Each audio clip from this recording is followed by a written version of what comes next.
Là, on a vraiment retrouvé le très très beau temps. Pendant toute la première partie de ce Dakar, on a eu du très mauvais temps. On a eu froid tous les matins, il y avait une énorme humidité. Je ne parle pas pour nous, hein, pour télévision, pour les journalistes et tout ça, ça c'est de la rigolade. Je parle pour les concurrents. Vous savez que c'est très difficile pour des motards. Certains jours, ils se sont levés à 3h30 du matin pour aller à 4h30 au bivouac, s'équiper avec des bottes, avec des grosses vestes qui étaient pleines de poussière encore, et pour pouvoir partir, rejoindre la liaison et ensuite rejoindre la course. Il a fait très froid dans toute la descente de la classe, tout au Maroc. Puis ensuite, il y a eu la fameuse tempête de sable qui a duré pendant pratiquement 2 jours. Ça, c'était la Mauritanie. Et enfin, on a retrouvé du beau temps avec la Guinée avant-hier et le Sénégal aujourd'hui. C'est vrai qu'il y a un très grand rayon de soleil pour l'arrivée à Dakar aujourd'hui. Alors vous aviez raison aussi pour l'autre aspect, c'est-à-dire les rebondissements. Jusqu'à hier soir, il y a eu des rebondissements dans ce Dakar, mais là ce matin, il n'y a pas eu de rebondissement, je vous le dis tout de suite, c'est-à-dire qu'on peut annoncer officiellement que les 2 vainqueurs sont Stéphane Peterhansel, le Français. Ce sera donc sa 4e victoire dans le Dakar. Il a gagné 2 Dakar et le Cap, et il ajoute aujourd'hui, le voilà, ça a été tourné ça il y a 1h15 à peu près. Vous savez que j'arrive juste avec l'hélicoptère de Michel Drelon.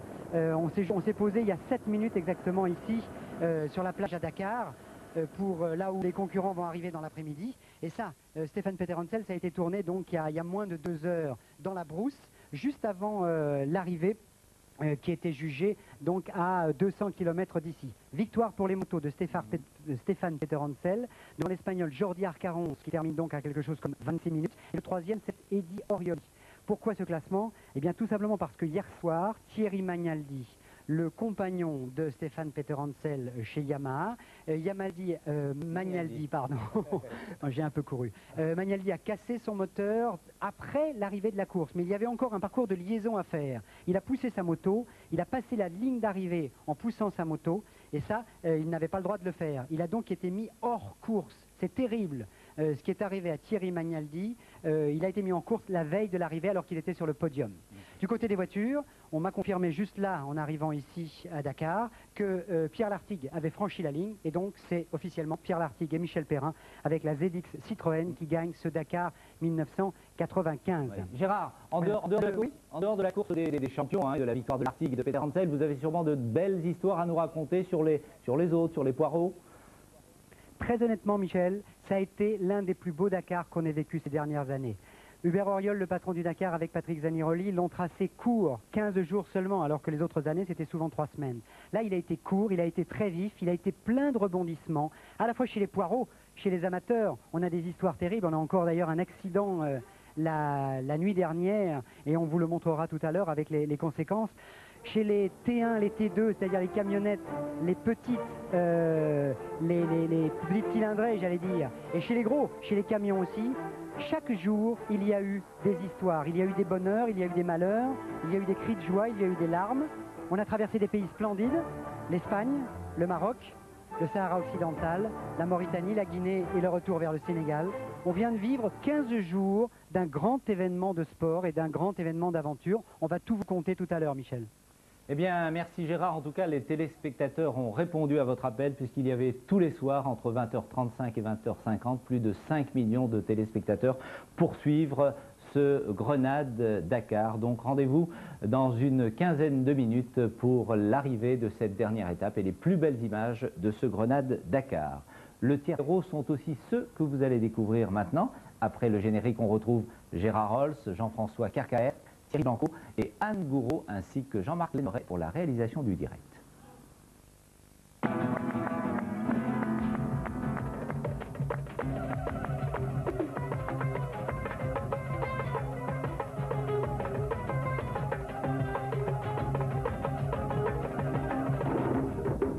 Sport 2-3 avec Total et le journal Aujourd'hui vous présente le Granada Dakar.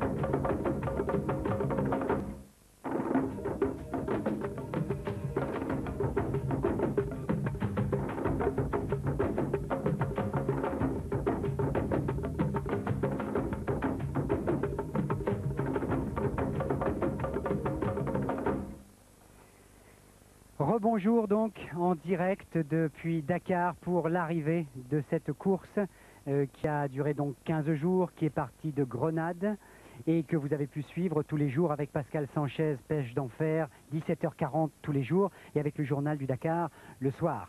Il y avait au départ 95 motards, il y avait 152 véhicules. Ce matin, il n'était plus que 27 motos au départ et 58 automobiles ou camions.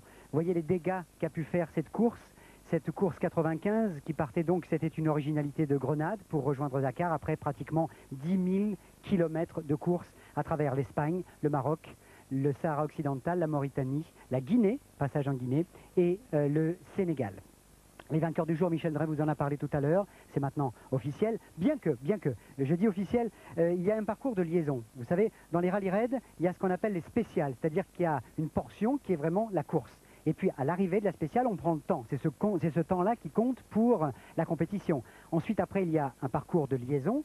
On va rejoindre le bivouac. Donc là, les concurrents sont arrivés tout à l'heure à la fin de la spéciale. On a pris les temps, donc je peux vous dire que Stéphane Peter Hansel est donc arrivé le premier pour le Dakar et que Pierre Lartigue, Michel Perrin sur Citroën sont arrivés, eux, les premiers pour les voitures. Mais il y a encore le parcours de liaison. On ne le souhaite évidemment pas un tout dernier rebondissement, mais il ne faudrait pas qu'il tombe en panne pendant cette période de liaison parce que là, ça pourrait devenir très embêtant. Il faudrait attendre les camions d'assistance réparés pour arriver ici. Alors justement, ils vont arriver ici, juste là-bas, derrière le Méridien, là où on est à Dakar. Voilà, le podium où ils vont arriver normalement vers 4h30 tout à l'heure, vers 16h30. On espère que nous aurons l'arrivée des premiers concurrents, c'est-à-dire de Stéphane Peter Hansel, de Jordi Arcarons, de Eddie Orioli, l'italien, ainsi que des premières voitures en direct dans une émission spéciale Pêche d'Enfer que vous allez pu suivre juste après la rétrospective. Si vous avez une petite cassette maintenant vidéo, une VHS, vous la préparez parce que le travail que nous avons préparé pour vous eh bien, va résumer tous les incidents, tous les événements, je le disais tout à l'heure, pour tous les bonheurs et tous les malheurs de ce Dakar 1995. Ça a été monté par Christian Boisse avec la collaboration de Gérard Roy, de Jean-Pierre Guichard et de Jean-Jacques Broard, qui sont les 4 monteurs de France Télévisions qui ont énormément travaillé pendant ce Dakar 95. Ils étaient à la mine tous les jours, pratiquement de midi jusqu'à 22h le soir. Il faut les saluer, ils ont fait un boulot fantastique. Voilà donc maintenant l'histoire de ce Dakar 95 avec les champions, les héros, les poireaux, les voitures, les motos et les camions, tous ceux qui ont fait une nouvelle fois, tous ceux qui ont inscrit une nouvelle fois une page dans cette légende de cette superbe course.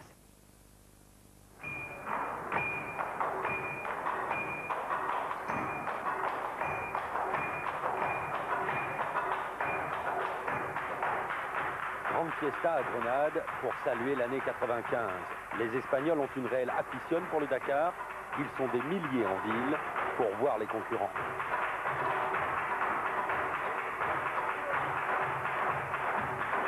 Rouge, c'est la couleur du prologue. Salonen, Vatanen, Lartigue, les Citroën envahissent le podium. Première gamelle en série pour les motards à cause de la boue. Et victoire de Heinz Kini-Gartner, numéro 14. L'Autrichien s'est régalé dès la première spéciale.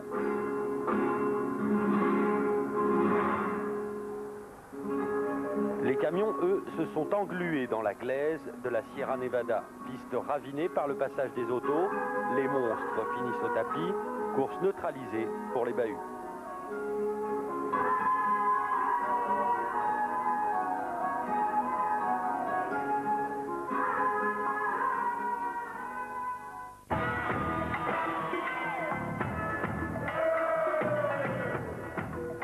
Première spéciale entre Nador et Air Rachidia et première moto à dépasser pour Bruno Sabi. Vu de l'intérieur, l'exercice apparaît encore plus délicat.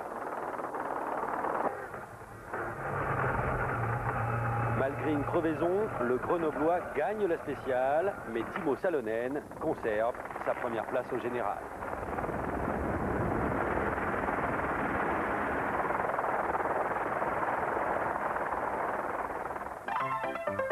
Étonnant, Jean-Louis Schlesser se met à tourner en rond dès les premiers kilomètres africains. Simple péripétie en fait, le buggy 2 roues motrices passe de la 19e à la 9e place. Le camion balai est déjà au travail. Pascal Tellier et Sylvie Couton n'ont pas suffisamment préparé leur Lada. C'est déjà fini pour les Vendéens.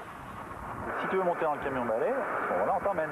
Oui, mais la voiture reste là. On peut pas remorquer la voiture, on l'emmène ou dépanner la voiture. On n'est pas véhicule de dépannage. Donc tu trouves un camion plateau pour charger.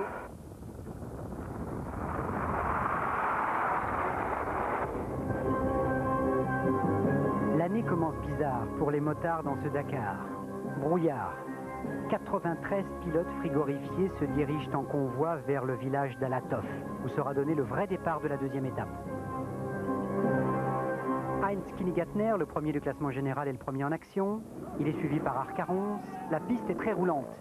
Stéphane Peterhansel est déjà dans la roue des premiers, mais il se fait surprendre.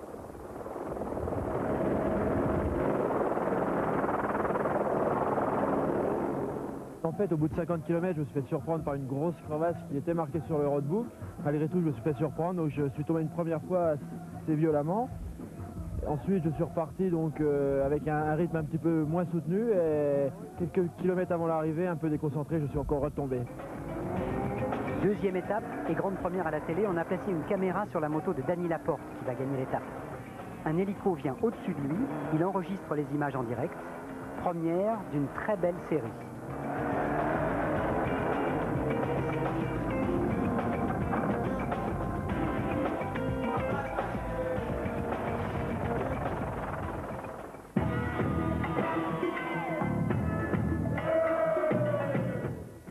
On sent qu'il a encore une marge de sécurité incroyable, quoi. C'est-à-dire qu'il est loin aujourd'hui de rouler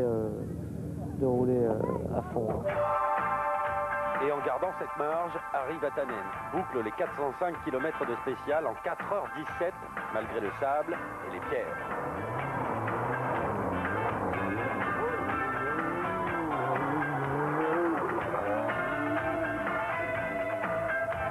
Beaucoup plus rapide que les autres, Vatanen prend les commandes du classement général devant Pierre Larty.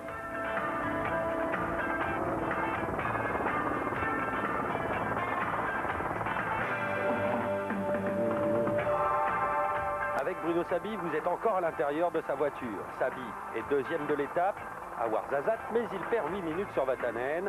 Au total, 12 minutes de retard au général.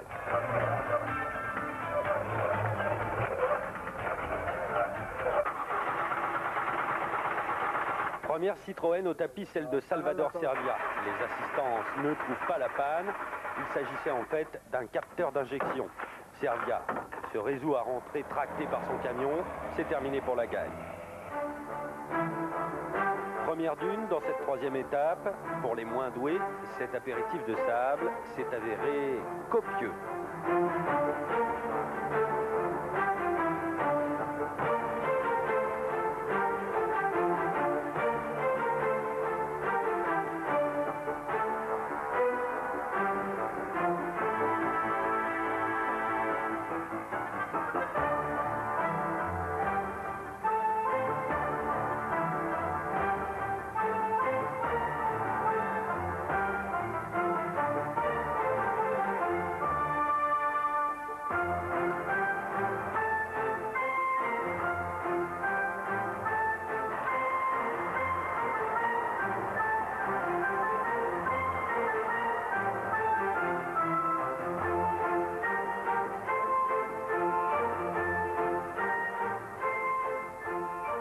Dès le début de la troisième étape, quelques kilomètres après Erfoud, accident. Le Portugais José Maigret vient de passer dans un trou. Il est complètement sonné.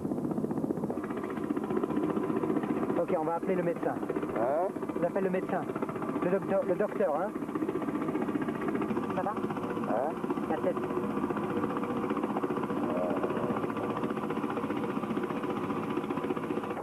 Pratiquement au même moment, fantastique cabriole pour l'Espagnol Mas. Il est passé par-dessus sa moto, il est KO.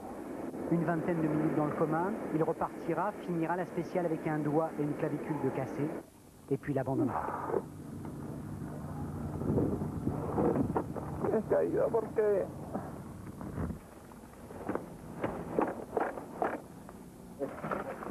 Et puis il y a eu ce jour-là, le carter de Peter. Stéphane Peterhansel a failli s'arrêter dans la troisième étape. Il a heurté un gros rocher. Le carter est percé. Terminer la spéciale sans huile dans la boîte, bah c'est le coup de poker. Peut-être que ça tient, peut-être que ça tient pas. Et cela va tenir. Il termine avec 15 minutes de retard, mais il finira l'étape.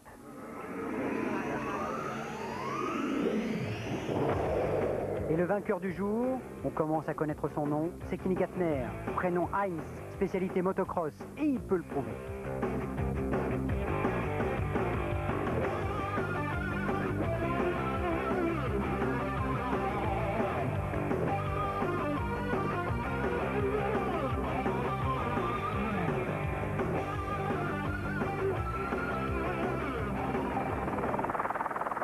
L'image de cette quatrième étape, c'est Bruno Sabi qui vous l'offre.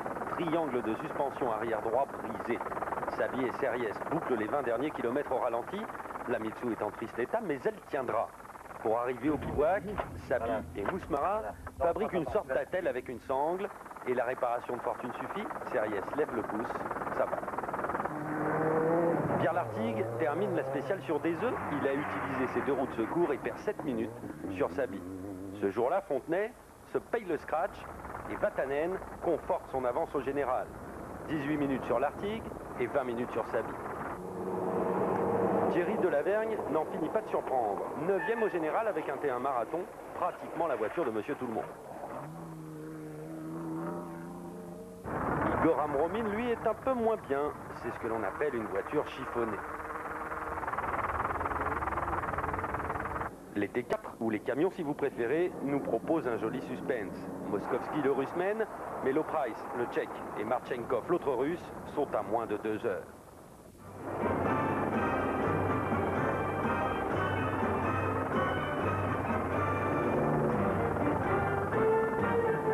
Petit matin poussiéreux dans l'Atlas. Les motards se sont levés à 3h30 pour rejoindre le départ de la spéciale.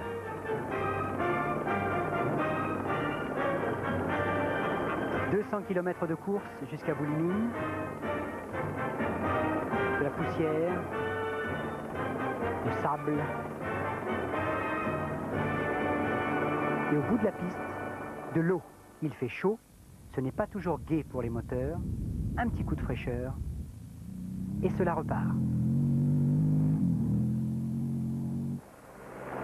Pas pour tout le monde. Le coéquipier de Peter Hansel chez Yamaha, Castera, est tombé à 27 km du départ. Traumatisme crânien, pas très grave, mais il est secoué. Il sera évacué vers la France. Et la course, ce jour-là, une nouvelle fois, se résume en un mot. Kini Gattner, motocrossman du désert. Bonjour, ça va? Vainqueur de la spéciale du jour, 3e victoire déjà dans ce Dakar. Ça va? Ma fille? Premier au classement général, heureux, décontracté. Ça va bien? Et cela va continuer. Vraiment sympa. Ma fille?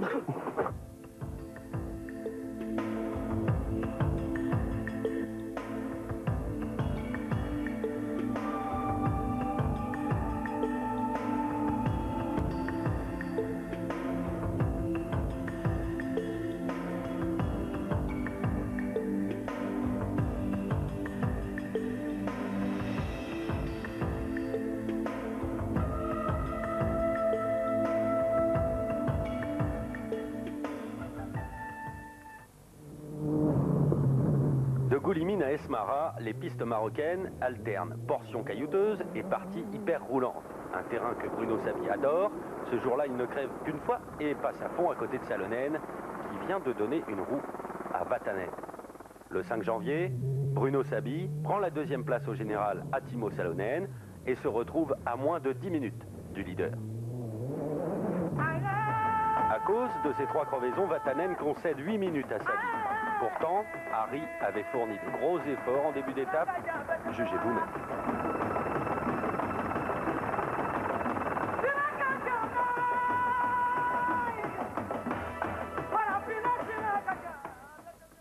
« 5 janvier, 5e étape. Qui arrive premier à Esmara? Mais Kini Gattner, bien sûr. Kini, de plus en plus favori.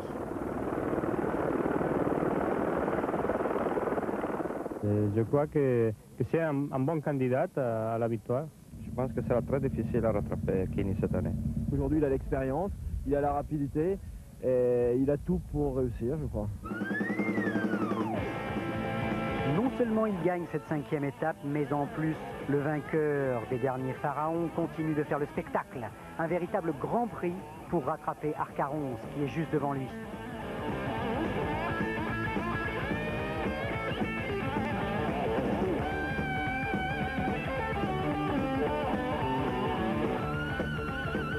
Et sur un plateau de sable dur, position de recherche de vitesse avec en plus une main dans le dos à plus de 160 km/h. Gros cœur Kini.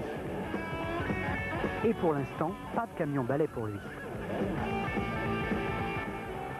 36-15, SOS coup de main.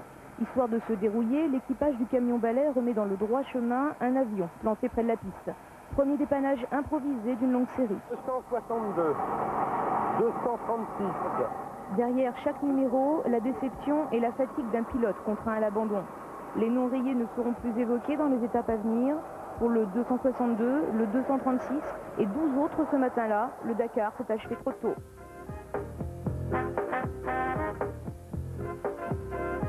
Beaucoup vont se rajouter sur la liste. L'étape du jour ne fait pas de cadeau. Le camion balai qui talonne les retardataires non plus. Dans une minute. Top chrono.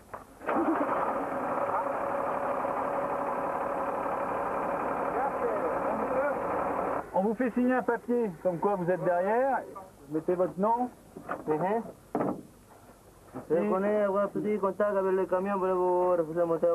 Sinon, on vous met dans le camion balai.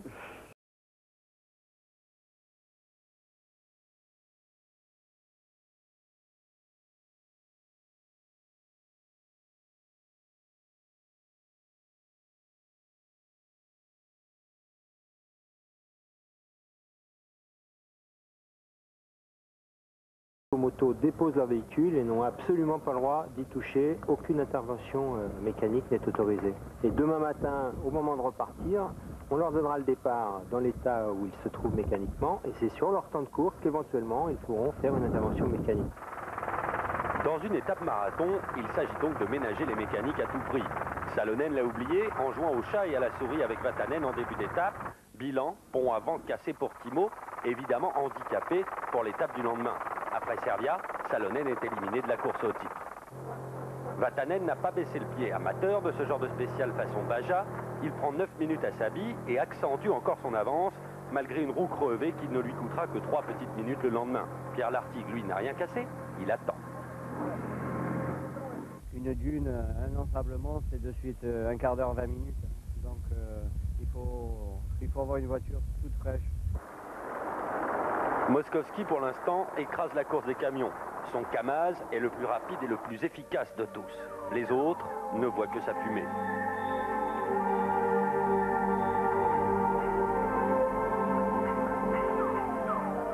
Un camion qui double un motard, scène classique dans le Dakar. En l'occurrence, Thierry Ranou a des circonstances atténuantes. Roue avant, ovale. Vibration et samba dans les bras.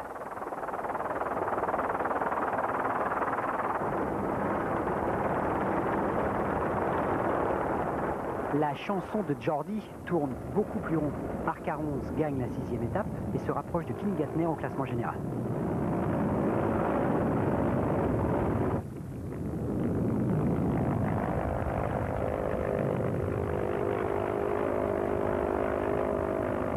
Pierre Briet, le jeune Français, ne finira pas cette étape.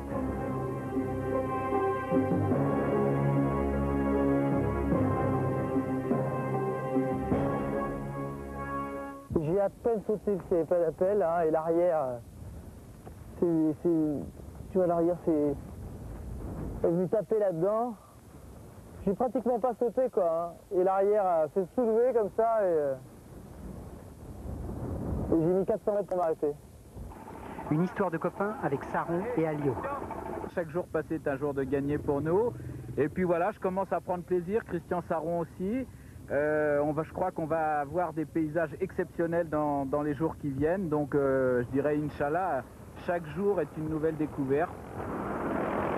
Il prend beaucoup de plaisir, Philippe, mais de temps en temps, il perd du temps. Alors Saron est plutôt grognon.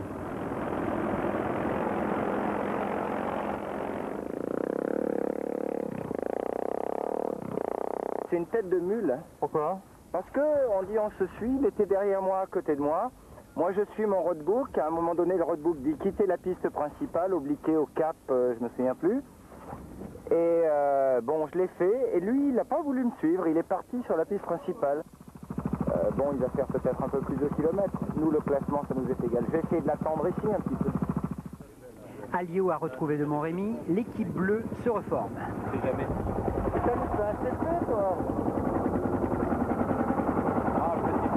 Je me suis trompé quand j'ai eu l'hélico dessus. J'ai attendu 20 minutes au CP là-bas.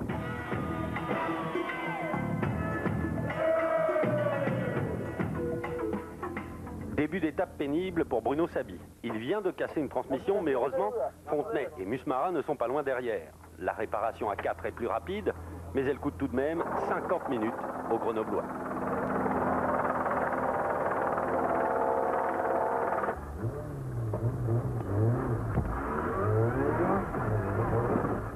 Sabi repart, se déchaîne et limite les dégâts. 49 minutes de retard sur Vatanen en arrivant à Tsuera. Journée morose chez Mitsubishi. Exemple de ce qu'il ne faut jamais faire dans un cordon. Shinozuka est tanké, comme on dit dans le jargon. Vatanen survole toujours autant ce début de rallye. Entre Auxerre et Tsuera, la ZX du Finlandais a même parfois pris des allures de TGV. Un peu de navigation, les dunes, il y avait tous. On a eu tous, c'était magnifique. Et surtout, on a pu appuyer un peu. Au départ de la spéciale, Jean-Louis Schlesser a le sourire. Il le gardera jusqu'au bout. Le buggy 2 roues motrices est 5e de l'étape et 6e au général. Coup d'œil sur les camionnettes. Il s'agit des T1 et des T2. Le leader des T1, c'est Thierry Delavergne, mais le Bordelais est suivi de très près par Jutta Kleinschmidt, ancienne motarde passée à la voiture et toujours très douée en matière de franchissement. Un T2 au tapis, c'est celui de Ten Arkel. Le Hollandais n'a pas vu une bosse de sable. Conséquence, des tonneaux à n'en plus finir, mais pas de blessés graves.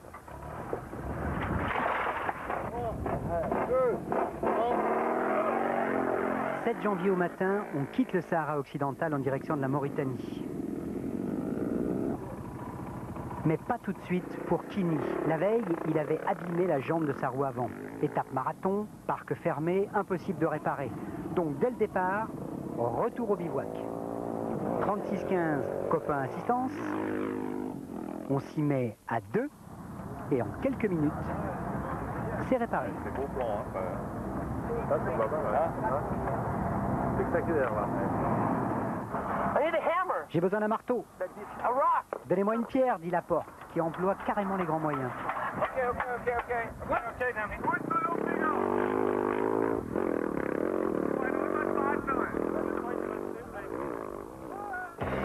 Et juste avant l'arrivée à Zouérat, pour la journée de repos, les couples se forment. Équipe rouge, russe et américain. Équipe rouge et blanche, Orioli et Arcaronce. Jordi qui va prendre la tête du général ce jour-là. Équipe bleue, Peter Hansel et Magnaldi. Magnaldi qui va gagner l'étape.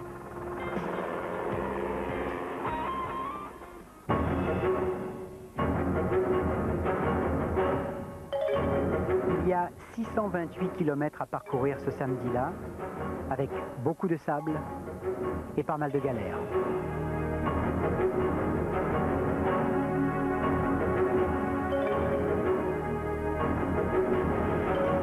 Nifontov, par exemple, qui va casser sa boîte et passer la nuit dans le désert.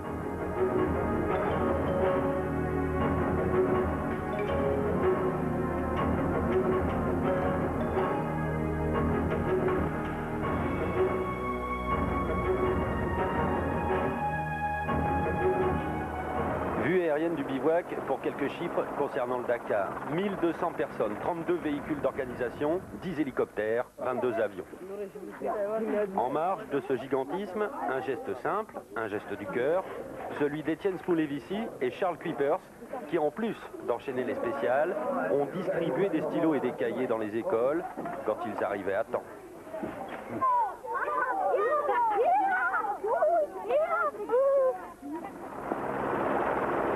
Le rallye est le train de Mauritanie, longue et belle histoire. Le train de fer le plus long du monde, le plus lourd aussi. Il abîme les rails, il faut réparer. Mokhtar et ses ouvriers s'en chargent. Affirmatif. Nous, on sent un rail qui est abîmé, un rail qui est vraiment foutu et par usure. Et on sent qu'il y a un coupon qui est bon. Un coupon, c'est un rail. Le rallye passe près du chemin de fer. Les ouvriers saluent les champions. Mokhtar, lui, il a ses préférés.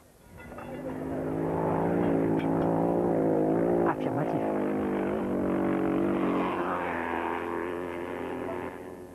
Mais moi, je préfère le camion. Pourquoi? Parce que ils rendent plus beaucoup que les motos. Ils vont plus. Si tu me donnes tout de suite, je prends que le camion. Vous avez déjà conduit un camion? Affirmatif. Affirmatif. Je connais les valeurs également. Et vous aimez ça? Affirmatif. Affirmatif. Affirmatif. Ah oui, vraiment. Après la dune, on a cassé le radiateur. Vatanen siphonne son eau potable pour la donner à sa ZX. Le leader ne veut pas perdre, il va tout faire pour essayer de s'en sortir.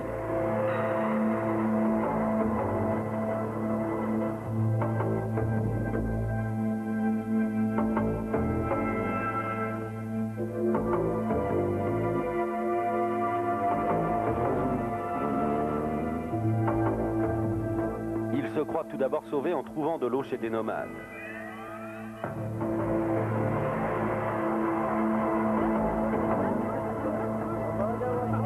Merci beaucoup. Merci beaucoup. Mais toute cette eau, si précieuse dans le désert, ne suffira pas.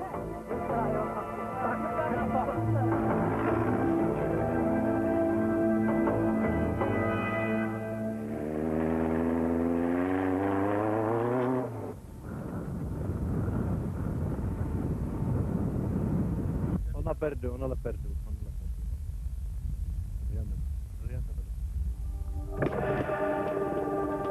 Harry a compris, au bout du compte, il perd 22 heures après plusieurs tentatives de remorquage infructueuses. C'est fini pour le quadruple vainqueur de l'épreuve qui continuera pour aider l'Arctique.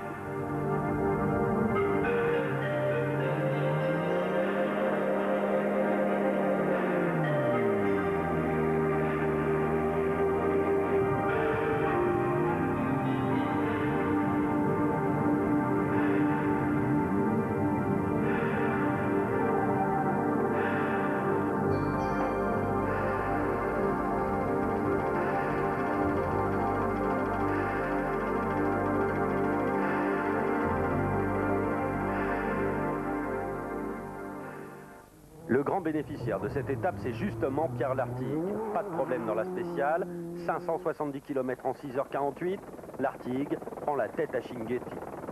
On a suivi à la lettre le rollbook, donc on a pu passer le cordon sans problème. Et j'ai juste assuré à mi-parcours où il y avait énormément de pierres. Sabi a galéré en début d'étape, égarement momentané et conversation un peu tendue. Ah oui, il faut faire demi-tour. Hein, il faut faire demi-tour. Ça se passe? Non, je crois pas. Vas-y. Fais demi-tour là, on part large. Marche arrière.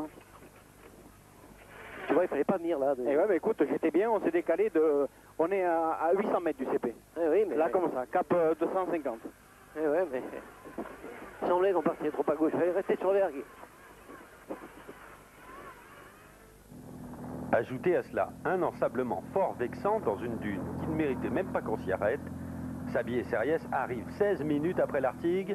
Ils sont à 20 minutes du leader, ça énerve.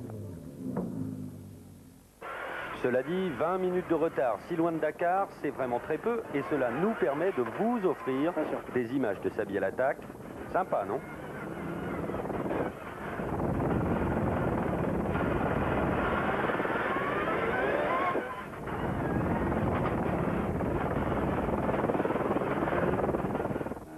Mad Max en Mauritanie, 90% hors piste, 9e étape, plein sable. Et nous retrouvons notre motard caméraman avec encore une première, la première gamelle enregistrée en direct par notre hélicoptère, Dany Laporte. Chute.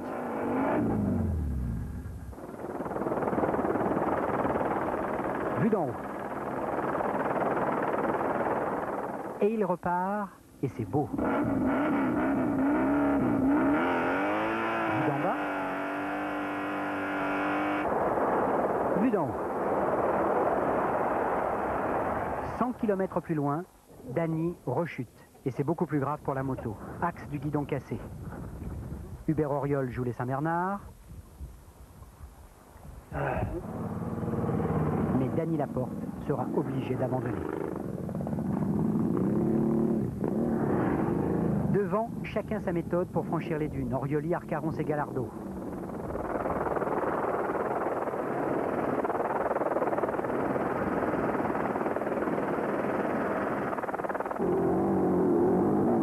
Caméra à bord avec Oscar Gallardo, le vainqueur de l'étape. Et micro-émetteur pour Jean Brussy, avec des commentaires à chaud, légèrement déconcentrés par l'hélico. Ah! C'est le courant d'air qui m'a fait tomber. C'est pas grave. Ça se récupère. Ouf. Ouais, non. Oh là là. Décidément. Je joue le poireau moyen. Mais faut dire que je suis professionnel à temps partiel. Alors il faut comprendre. Ah là là. Coupez le ventilateur. Mais merde. Ah, je suis désolé les amis, mais ça gaze pas bien fort là. Merde, comment je m'y prends? Il y en a qui doivent se demander comment je fais pour être 9ème en étant si nul. Rassurez-vous, ça se passe pas toujours comme ça. Merde, je suis coincé sous la moto. Oh. Je crois que j'ai arrêté de vous parler. On reprendra quand ce sera moins technique, d'accord?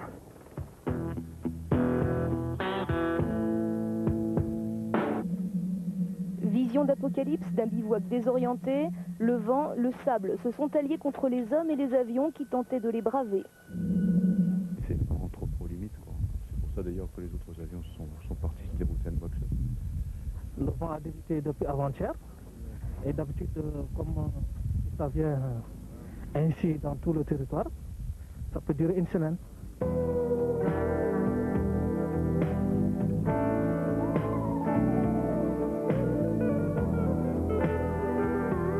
Il y a ceux qui savent, ceux qui prennent patience parce que leur vie est liée au cycle du vent et du soleil. Et puis il y a les visiteurs ponctuels du rallye qui ne s'attendaient pas à ça. Oh et debout, c'est le jour. Le jour ou la nuit, on sait plus où on est. C'est agréable le maquillage au sable? C'est pas vraiment agréable, ça gratte un peu, ça brûle la peau. Donc voilà, ça fait un petit peu un peeling. Bivouac amoindri ce soir, confronté aux avions qui ont renoncé à se poser et aux pilotes qui arriveront épuisés dans la nuit. Le vent et le sable de Mauritanie ont gagné la partie. Et nous voilà revenus sur les T1 qui nous proposent une course dans la course des plus palpitantes. Devant, il y a Delavergne avec sa Nissan qui continue d'attaquer comme un fou. Mais ce jour-là, Jutta Kleinschmidt gagne la spéciale des voitures quasiment de série. Malgré ses efforts, l'Autrichienne ne reprend que 2 petites minutes à Thierry Delavergne. Catégorie T2, Mazioka, le japonais, semble bien parti pour finir vainqueur comme l'an passé. 9e au général, il a réparé un pont défaillant en début de spécial pour pouvoir rouler vite ensuite. Pierre Lartigue, lui, gère désormais. Il est en tête, il peut voir venir et vous donner une démonstration de franchissement vue de l'intérieur.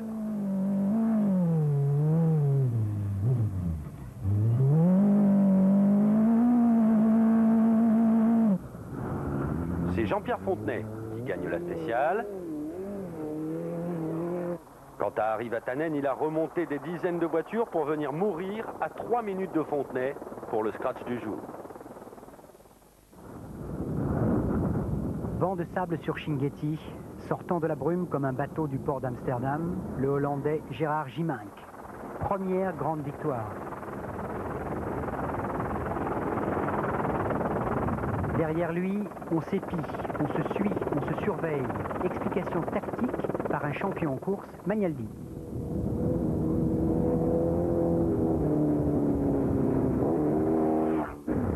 Donc là, depuis ce matin, on est au petit train. C'est les Kashiwa qui ouvrent la route. Avec Stéphane, on est derrière en position d'attente. On laisse Jordi faire la navigation, on ne sait jamais, il peut se tromper. Et on peut profiter de cette erreur pour lui reprendre quelques minutes. Hop, descente de dune.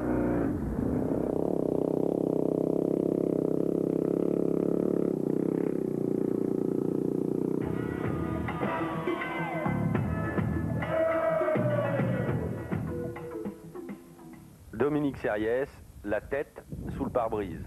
Les problèmes n'en finissent plus pour l'équipage 201. Cette fois, c'est une durite du circuit de refroidissement qui a lâché. Encore 30 minutes qui s'envolent. On remontait, je crois qu'on n'était pas trop loin quand même, on était en train de faire une course pas mal. Voilà, ça. Mais c'est pas fini. Et Sabi repart. Et Sabi est encore contraint de demander le maximum à sa voiture pour limiter les dégâts. 28 minutes à l'arrivée, total 49 minutes de retard sur l'Artigue. L'Artigue qui a descendu la passe de Néga dans le pare-choc de Fontenay. Après la passe, un peu de vitamine, le tout à 120 à l'heure sur une piste s'il vous plaît. Et après le ravitaillement, le dépassement. L'Artigue gagne la spéciale, c'est la première fois qu'il attaque vraiment et ça fait mal. Le combat des T1 est terminé. Jutta Kleinschmidt a été pénalisée la veille au soir car il manquait un plomb sous son pont arrière. L'Autrichienne jure que ce plomb a été arraché par une pierre et qu'elle n'a pas triché. Rien à faire. Les commissaires ont tranché et vérifient également la Nissan de Delavergne. Pas de problème pour le Bordelais, simplement des regrets de vaincre sans panache. Alors là, je suis totalement contre, parce que d'abord, c'est pas du tout dans l'esprit sportif. Et puis la petite bagarre qu'on avait tous les deux, on aurait bien aimé que ça soit vraiment à la régulière jusqu'au bout, quoi. En 2 phrases et en un geste, on a retrouvé l'esprit du Dakar. Good luck.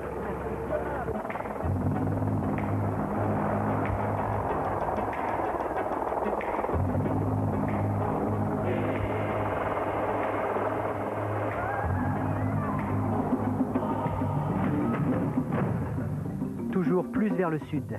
La Mauritanie, sèche et aride. Tout le monde a soif. Les moteurs et les animaux. Ravitaillement.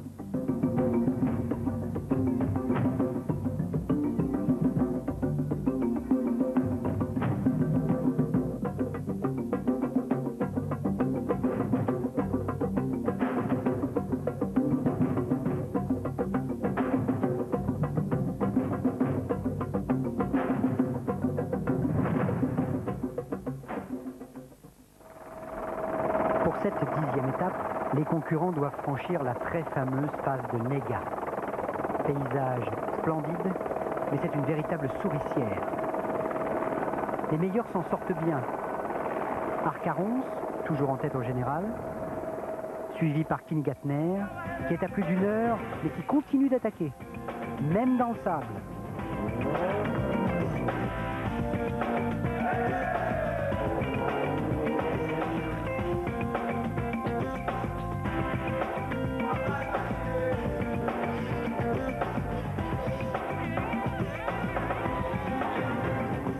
Et il attaque tellement que dans un village, il passe à travers une clôture. Fil de fer dans la roue.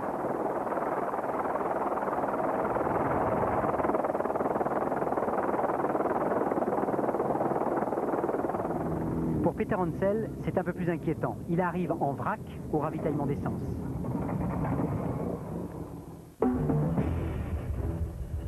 Repose-pied tordu. Cocotte d'embrayage cassée, jantes abîmées, la moto a des bleus partout. Kilomètre 7, exactement. Une chute assez violente. Sur le coup, j'étais un petit peu groggy et puis bon, c'est reparti. Et puis, donc là, sans visière, c'est très agréable parce qu'il y a pas, on a le soleil directement dans les yeux, le repose-pied, l'embrayage cassé. Enfin bon, c'est une journée pas terrible. Réparation de fortune et Stéphane Peter Hansel repart. Il va gagner la spéciale malgré sa chute. Mais dans la soirée, Jordi Arcarons va déposer une réclamation pour assistance illégale. Il n'avait pas le droit de se servir de ce marteau. Et Peter Hansel va être puni par les commissaires du rallye pour ses 3 coups de marteau. À 22 h, la sanction tombe. Moi, j'ai rien fait.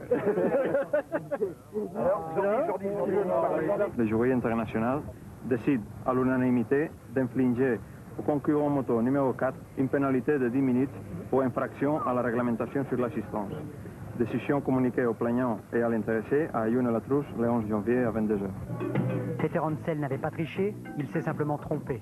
Il a été sanctionné, il s'en souviendra.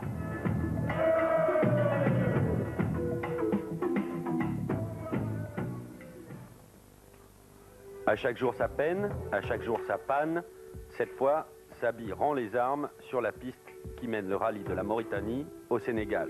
Triangle de suspension arraché, impossible de réparer. Il faut attendre le camion. C'est terminé.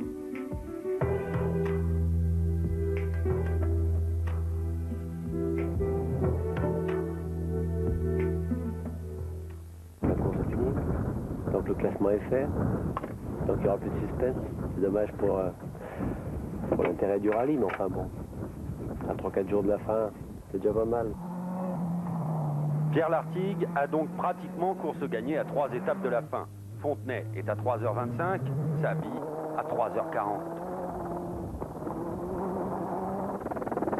Jean-Louis Schlesser ne verra pas Dakar. Il était 6e au général, mais la suspension avant droite a rendu l'âme. Schless n'a plus d'assistance. C'est terminé aussi.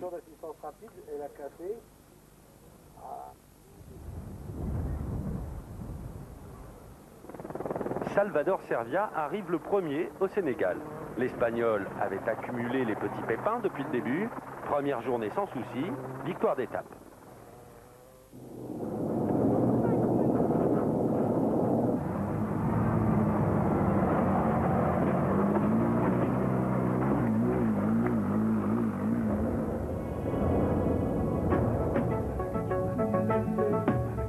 Étape, direction le Sénégal, avec une ambiance style Tour de France dans les villages africains.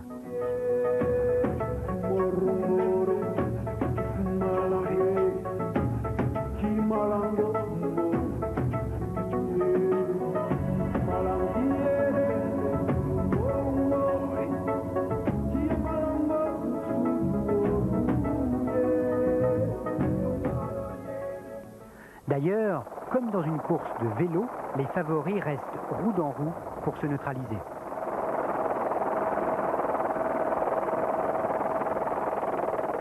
Tous sauf Kini. Il termine avec 8 minutes d'avance, juste pour le panache. Et juste pour le plaisir, le micro à Camara, reporter d'un jour pour France Télévisions. Numéro 1, la moto est de couleur rouge. C'est tellement joli. Je fais partie des rallyes de Paris-Dakar. Je vais poser la question à Eddy. Eddy, est-ce qu'il y a eu des problèmes en route? Aujourd'hui? Oui. Non, il n'y a pas de problème.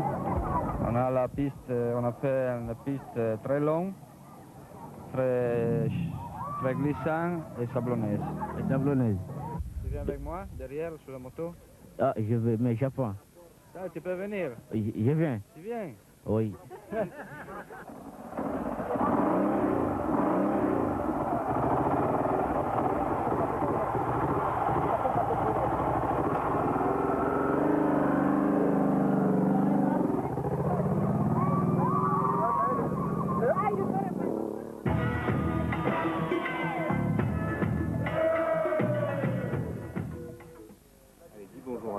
Si Pierre Lartigue a parfaitement su préserver sa ZX d'un mauvais coup, il n'a pas réussi à échapper à une grosse bronchite. Dorloté à 1 minute du départ et soutenu 1 minute après le départ. Vatanen et Servia, qui partaient devant lui, l'attendent 100 mètres plus loin, tapis dans la brousse, et s'élancent dans sa fumée pour jouer les porteurs d'eau.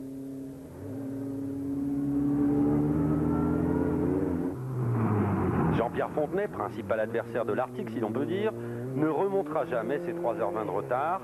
Callaghan, c'est son surnom, a rencontré un arbre et l'arbre a été le plus fort. Tout l'arrière gauche est arraché, il faudra attendre le camion. Bon, j'avais vraiment pas l'impression d'aller vite, mais il y avait une ornière dans le virage, j'ai glissé, la roue arrière est partie dans l'ornière, je sais pas, j'étais vraiment pas vite, mais de toute façon certainement trop vite, et la voiture est partie en travers, et le milieu de la voiture a tapé l'arbre.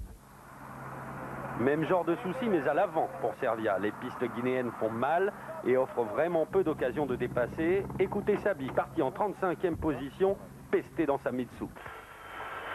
Qu'est-ce que tu veux faire? On va pas rester 500 bombes dans la poussière derrière, bon sang. Pas possible ça. font chier. C'est pas de la course, hein. Si on roule à 30 à l'heure, qu'est-ce que tu veux?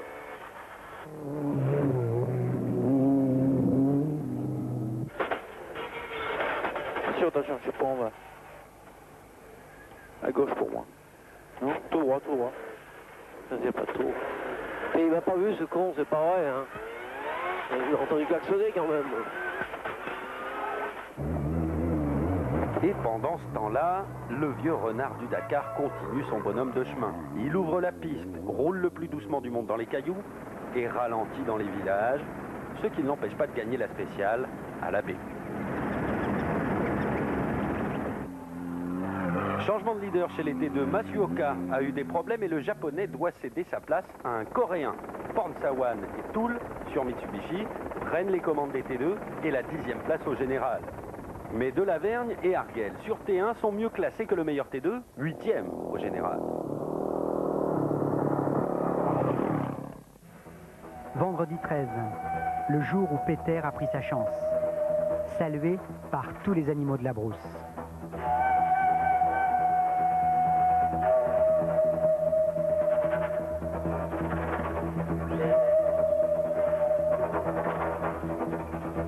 Un exploit qui est entré d'ores et déjà dans la légende du rallye.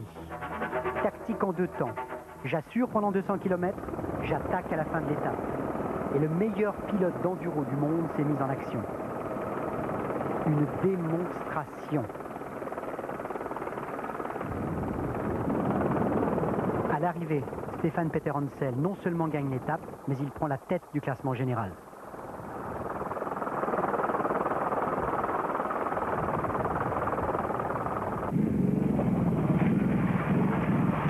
L'avance d'Arcar 11 a été pulvérisée. Peter est exténué, mais il a gagné. Bon, Stéphane s'est mis apparemment en colère. De toute façon, quand il est en colère, on ne peut rien se faire contre. Tout à fait, Thierry. Arcar 11 est KO debout. Peter Hansel l'a devancé de 19 minutes. Dans un autre genre, Franck Mion. La piste était très dangereuse dès le début, il y avait des grosses saignées. Malheureusement, j'ai pas pu en éviter une, je suis tombé très fort. Apparemment la moto n'a pas souffert, mais moi j'ai terriblement mal à l'épaule gauche. J'espère que ça n'aura pas de conséquences. Oh là là. Ah, je suis vraiment limite. Hein. Vraiment limite. Putain, j'ai mal partout. J'ai mal à l'épaule, j'ai mal au genou.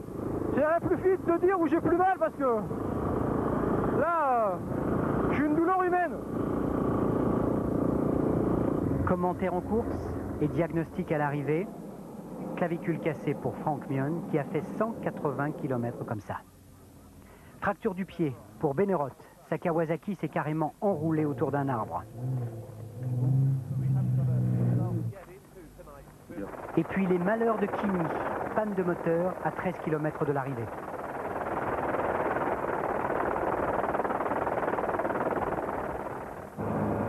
« 13 km before the finish line. 13 km avant l'arrivée, mon moteur s'est arrêté. Et je me suis rendu compte qu'on était vendredi 13. C'est vraiment un très mauvais jour pour moi.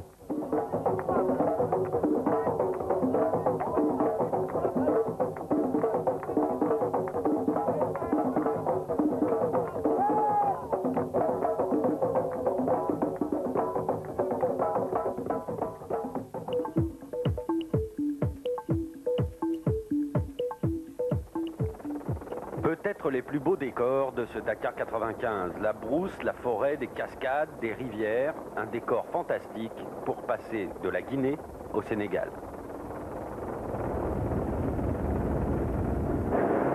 Bruno Sabi gagne la spéciale pour le panache et pour l'honneur.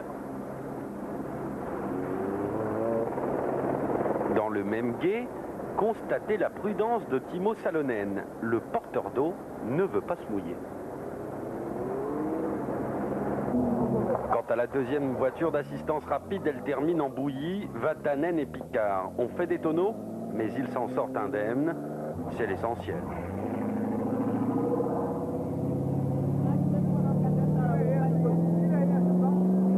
On a vu surtout la saignée venir. plus vite que prévu, quoi. C'est de ma faute parce que j'avais un petit décalage au niveau du trip et j'ai annoncé la note trop tard à Harry, on était dessus. C'est ce qui compte, c'est le fait qu'on est en bonne santé. Dans tout cas, quand on a perdu cette rallye, c'est à cause de ma faute il y a quelques jours. Et c'est comme ça. Je ne peux pas accuser Gilles pas du tout. Journée sans réel problème pour Jean-Pierre Fontenay. Il avait la délicate mission de remonter des dizaines de concurrents et il y est parvenu sans abîmer sa voiture. Pierre Lartigue s'est offert quelques plaisirs de glisse dans cette étape tout en latérite et les 10 minutes concédées à Saby ne sont qu'un grain de poussière dans la fumée du futur vainqueur.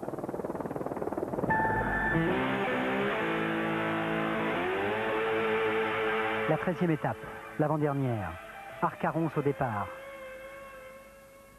Si c'est un endroit comme hier de trial, d'enduro, c'est bien clair que Stéphane, il c'est plus bon que moi.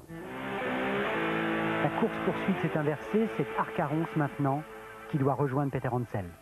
Ça va, une bonne nuit, j'ai bien mangé hier soir, j'ai bien récupéré, tout va bien. 600 km à parcourir entre la Guinée et le Sénégal. La route va vers le nord, les pistes sont les mêmes qu'hier, le décor est semblable, la tactique de Peter Hansel sera identique. Assuré au début, attaqué à la fin. Pas question de flâner du côté du parc Nyokolo-Koba.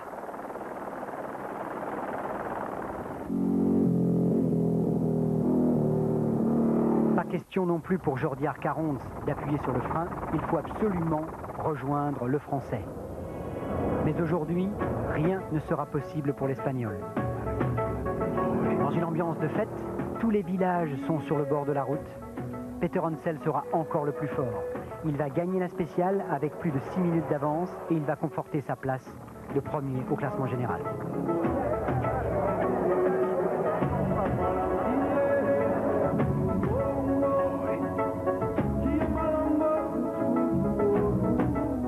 L'un des abandons du jour, Cristanelli, l'Italien, il s'est blessé au genou. Il a été rapatrié en Italie ce soir.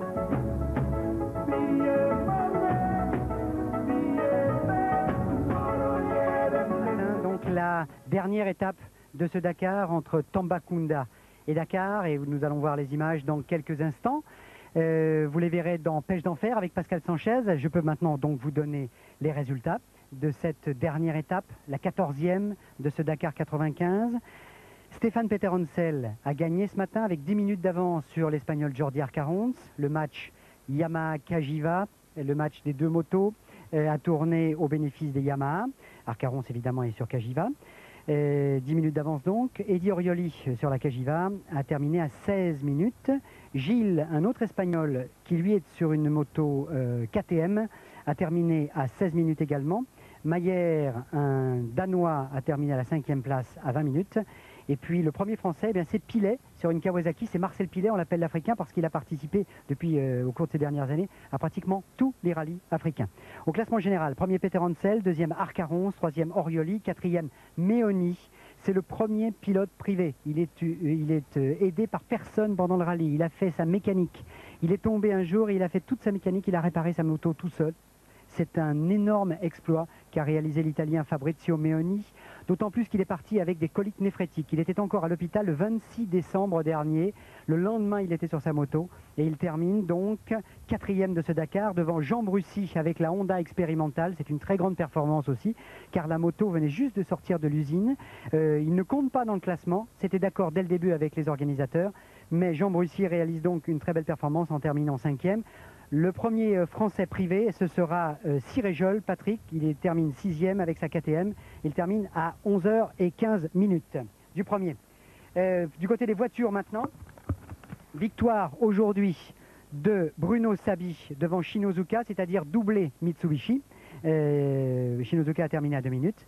Et au classement général, Pierre Lartigue donc gagne devant Bruno Saby à 3h24, Shinozuka, la deuxième Mitsubishi à 4h10 et la troisième Mitsubishi Fontenay est à 7h12. victoire Citroën devant 3 Mitsubishi. Ensuite, c'est Salonen, Gallagher qui termine à la 5e place. Voilà, on se retrouve avec Pascal Sanchez pour une édition spéciale de la pêche d'enfer dans, disons, une dizaine de minutes avec le résumé des 2 étapes du jour. C'était la fin de ce spécial Dakar Sport Dimanche. Merci.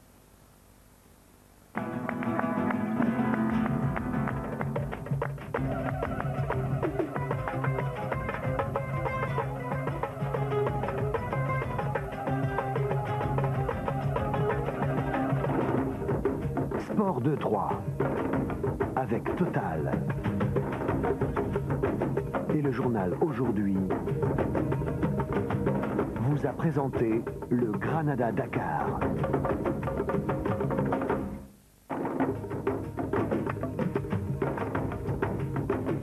Et en ce dimanche un petit peu spécial, eh bien, nous décernerons de gros clins d'œil à des femmes et des hommes qui ont marqué cette 17e édition. Merci de nous recevoir en direct de Dakar. Top pour le générique, c'est la DER, on va se faire plaisir.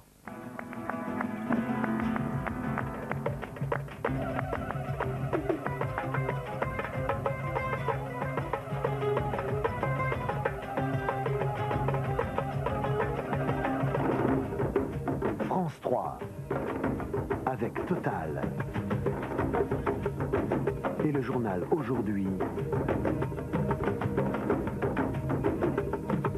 vous présente une pêche d'enfer.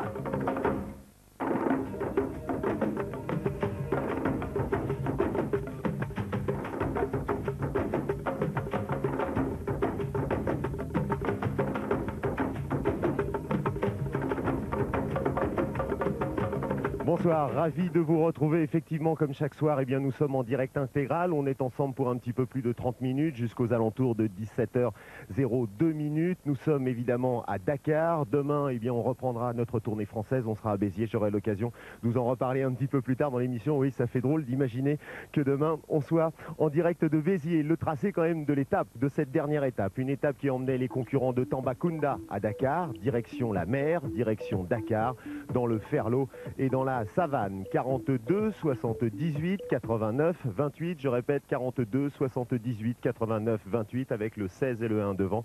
Pour ceux qui nous appellent de province, je vous rappelle que nous aurons comme invité Gérard Rolls, mais aussi Hubert Auriol, l'organisateur de ce rallye. Si vous voulez poser des questions, si vous voulez faire des commentaires, eh bien n'hésitez pas, on vous attend au standard au 42 78 89 28. On ne va pas déroger à nos bonnes habitudes avec la carte postale de la ville qui nous accueille en ce dimanche. Je veux bien sûr parler de Dakar. Top pour les images, on va faire un top avec lequel on va prendre du temps. Dakar, on y est depuis ce matin et voici donc les premières images. Après 15 jours de désert, 15 jours de poussière, que c'est bon de voir la mer. Dakar est effectivement au bord de l'eau, à quelques centaines de mètres. On aperçoit la fameuse île de Gorée. Direction maintenant le centre-ville et la surprise. Immeubles, banques, circulation. La capitale du Sénégal est en fait une grande ville africaine à l'occidental.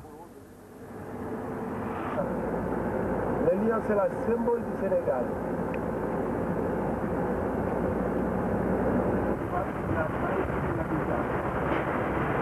En fait, ce sont dans les quartiers populaires que nous retrouvons l'Afrique que nous aimons avec toute l'équipe d'une pêche d'enfer. Je veux bien sûr parler d'une Afrique tout en couleur. Voilà, on est de retour. Regardez un petit peu ces images de rêve. Je ne mentais pas quand je vous annonçais tout à l'heure plus de 25 degrés. Je ne mentais pas non plus lorsque je vous annonçais un Gérard Rolls rayonnant et toujours aussi barbu. Ça veut dire que l'audience des émissions spéciales Dakar continue de monter. Il y a eu la semaine dernière, Pascal, jusqu'à 6 millions de téléspectateurs un soir qui ont regardé le journal du Dakar. Il y en a des millions qui regardent la pêche d'enfer l'après-midi. Puis moi, je vais regarder bien les yeux dans les yeux. On ne va pas s'en plaindre. On va se regarder comme ça, comme chaque soir. On va vous faire un petit cadeau. On est en direct. Hier, c'était le journal du Dakar, puisque c'était le t-shirt, pardon, spécial Dakar, puisqu'on était en direct dans une spéciale télé. Et puis ce soir, juste ce petit cadeau sénégalais. Je connais votre passion pour le vélo. Regardez, c'est fait complètement à la main. Voilà, c'était le cadeau d'une bicyclette de toute l'équipe d'une pêche d'enfer. Merci Pascal, grand cœur, hein. N'est-ce pas? C'est très mignon. Résumé auto, ou moto, Gérard. Moto. On commence par les motos avec des images, mais alors là, toutes chaudes. Hein. Oui, parce que les hélicoptères viennent d'arriver, viennent de se poser à l'aéroport où nous montons et viennent de nous apporter les images. Donc victoire de Peter Hansel, ça on l'a dit tout à l'heure, avec des images sur la route, sur la piste plutôt. Victoire donc maintenant définitive de Stéphane Peter Hansel. Alors le petit drame, c'est Thierry Magnaldi hier soir. Donc Il termine la spéciale et dans la liaison, panne de moteur. Il va passer la ligne d'arrivée avec le moteur arrêté et on n'a pas le droit de faire ça dans le Dakar. Il sera mis hors course. Il est effondré, épuisé. Catastrophe pour l'ami Thierry. Et puis là, elle s'est arrêtée au croisement et donc je l'ai poussée jusqu'au CP. Donc voilà, donc comme j'ai droit à aucune aide, donc il fallait que je pousse la moto. Ah bon. Et Thierry a été mis hors course ce matin, il n'a pas pu participer à la dernière journée. Et puis dans la nuit, arrive un blessé. Ce blessé, c'est Joël Udry. Il est aidé par son copain Olivier Monnier, 2 Suisses.